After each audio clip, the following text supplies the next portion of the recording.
Well, this time seeing President William Ruto, who previously had no kind words for the handshake between Raila Odinga and his predecessor, getting into an MOU with a former arch-rival. Now, this marks the fourth time former Prime Minister Raila Odinga has entered into a political pact with the government of the day. Stanley Nyaringita takes us down the memory lane of Raila's handshake moment.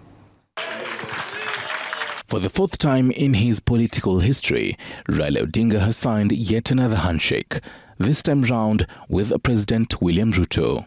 After this, in 2001, Raila Odinga joined hands with the then President Daniel Moi, a deal that was signed after years of opposing President Moi, but culminated with the merger of the National Development Party (NDP) and KANU in 2001. After the deal, Raila was appointed as the Minister for Energy in the KANU government, which was his first entry into government.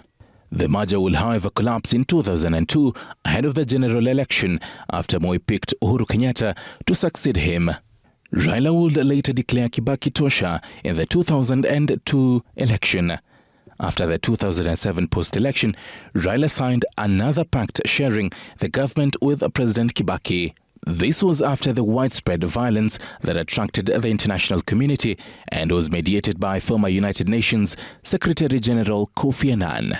Raila assumed the role of the Prime Minister and the Grand Coalition government, while Kibaki was the president. In the coalition government, Raila appointed his allies to the cabinet, but the pact was also short-lived, and in 2013, he lost to Uhuru Kenyatta.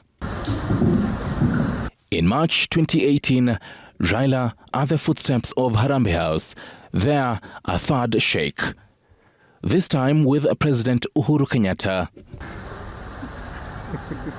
The handshake was followed by the launch of the Building Bridges initiatives. What happened? There was no unity. There was no building bridge. There was nothing. What happened? The handshake destroyed Jubilee, the ruling party. The handshake destroyed NASA, the opposition coalition. And in yet another unexpected turn of events, 7th March 2025. The copies of the memorandum that have... Raila signed a memorandum of understanding with President William Ruto. Unfortunately for us in Kenya, a handshake has a different connotation.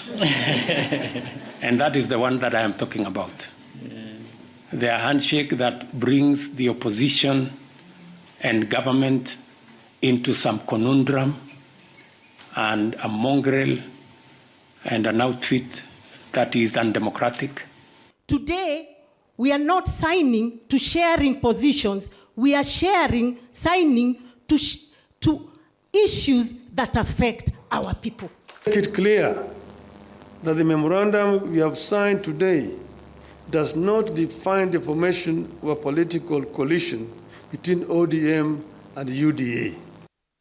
Raila, however, insists that the pact is not coalition deal, but rather a framework for collaboration on national unity and governance issues. Stanley Nyaringita, TV 47.